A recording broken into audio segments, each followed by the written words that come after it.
যারা তৃণমূল করেন, তৃণমূলের বড় বড় নেতা যারা লিডার আছেন তাদের ঘরের সামনে গিয়ে একটা মার্শাল বসিয়ে দিচ্ছেন, দিলে সেটাকে ঘেরে একটা লোহার ব্যারিকেড করে সেখানে তালা মেরে দিচ্ছেন। যারা তৃণমূল করে তাদের জল দেওয়া হবে, যারা তৃণমূল করে না তাদের জল দেওয়া হবে না।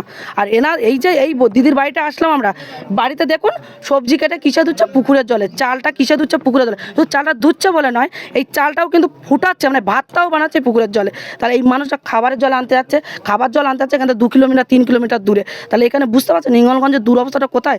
হিঙ্গলগঞ্জের মানুষ এই রোদে, এই চৈত বৈশাখ মাসের রোদ গরমে আজকের মানে রোদে পুড়ে আজকের বাইরে জল আনতে যাচ্ছে। তাদের ঘরে আজকের একটা ট্যাপ নেই, তাদের ঘরে যে আমাদের যে জলের লাইনগুলো, সে লাইনগুলো আজকে রাজ্য সরকার করে দেয়নি।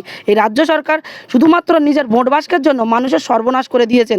শুধু এই হিঙ্গলগঞ্জ এবং টোটাল এই রাজ্য জুড়ে সর্বনাশের একটা মানে এমন একটা পর্যায়ে নিয়ে গেছেন। এই যদি বাঁচাতে চাই হিঙ্গলগঞ্জ এবং এই রাজ্যকে বাঁচাতে চাই, ভারতীয় জনতা পার্টিকে আনতে হবে, ডবল ইঞ্জিনের সরকারকে আনতে হবে। আমাদের অবিলম্বে শেষ করতে হবে। মানুষ কিভাবে সাড়া দিচ্ছে আপনার প্রচারে?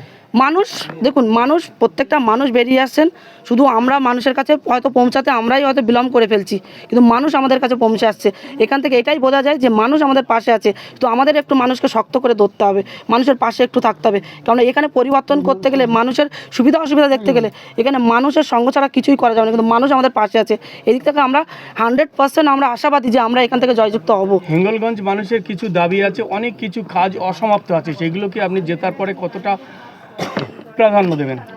অবশ্যই ওনাদের যে দাবিগুলো আছে সেই দাবিগুলো থাকবে, এবং আমাদের যে কেন্দ্র থেকে যে আমাদের প্রকল্প সেগুলোও আমাদের থাকবেন। প্রথমত থাকবেন দেখুন, হাসনাবাদ থেকে আমাদের স্বরূপনগর যে আমাদের যে ব্রিজ হওয়ার কথা ছিল বর্ডার শেষ প্রান্ত অবধি, যে 2009 সালে যে মমতা সরকার, এই তৃণমূল সরকার যে বন্ধ করে দিয়েছিল, আমরা ক্ষমতায় আসার পরে আমরা অবিলম্বে খুবই তাড়াতাড়ি আমরা চাই এই রেল লাইনের কাজ সংস্কারের কাজ শুরু হোক, এবং এখানকার এই হিঙ্গলগঞ্জবাসীরা বিভিন্ন ব্যবসা এবং কাজের সাথে যুক্ত হোক।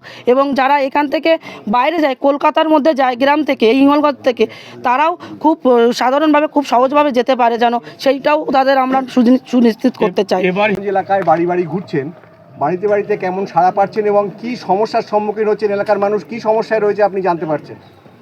দেখুন, হিঙ্গলগঞ্জবাসী আমার পাশে আছেন এবং প্রত্যেকটা মা বোনেরা আমার সাথে আছেন। এটা নারী শক্তির লড়াই, যেহেতু আমরা এই লড়াইটা শুধুমাত্র পরিবর্তনের জন্য লড়াই করছি। এখানে কোনো পলিটিক্যাল, কোনো রাজনৈতিক, কোনো মানুষের অত্যাচার কিংবা অবহেলিত করার জন্য নয়। আমরা মানুষের পাশে থাকতে চাই। আজকের এই দিদিভাইয়ের বাড়িতে এসেছি। দিদিভাইয়ের হাজব্যান্ডের নাম হচ্ছে রণজিৎ দাস, এনার রণজিৎ মণ্ডল, এবং এনার যে পরিবারের যে বিয়ে পাশের একটা ছেলে, সে আজকের পরিযায়ী শ্রমিক, তামিলনাড়ু, ব্যাঙ্গালোর, চেন্নাইতে আজকের কাজ করে এই ঘরটা বেঁধেছেন। আর তৃণমূল সরকার বলেন যে আমরা বাংলার বাড়ি দিচ্ছি, যে কেন্দ্র সরকারের যে আবাস যোজনা সেটাকে বাংলার বাড়ি বলে পরিচালনা করে দিয়েছেন। এখানে দেখুন, একটা আবাস যোজনার একটা শৌচালয় নেই, একটা কেন্দ্র সরকার একটা শৌচালয় নেই। দেখুন, পেপারের এখানে একটা শৌচালয় করা আছে।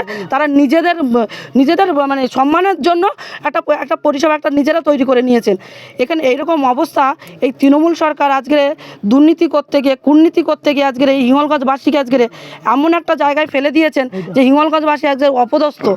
যারা এই অপদস্থ, এই বিপদের ভিতর থেকে উঠতে চান, আমরা চাই যে এই ভারতীয় জনতা পার্টিকে, আমরা হিঙ্গলগঞ্জ বিধানসভাটাকে আমরা জিতিয়ে আমরা জয়যুক্ত করে আমরা হাতে তুলে দিয়ে এই মানুষের অনটন অভাব আমরা দূর করতে চাই। পানীয়